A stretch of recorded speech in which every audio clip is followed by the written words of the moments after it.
Greetings to all our health conscious listeners. This is Dr. Purnima K, your host on the Ikshana Wellness Talk.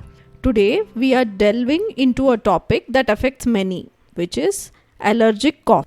Allergic cough is often triggered by allergens such as pollen, dust or pet dander. It can be persistent and bothersome, causing irritation in the throat and chest. To manage allergic cough, identify and minimize exposure to allergens. Keeping your living spaces clean, using air purifiers, and consider using hypoallergenic bedding. Over-the-counter antihistamines and decongestants can help alleviate symptoms. However, if the cough persists, seeking medical advice is advisable. Remember, self-care is crucial. Stay hydrated, use a humidifier to soothe your airways, and incorporate herbal teas or honey for relief. Thank you for tuning into Ikshana Wellness Talk.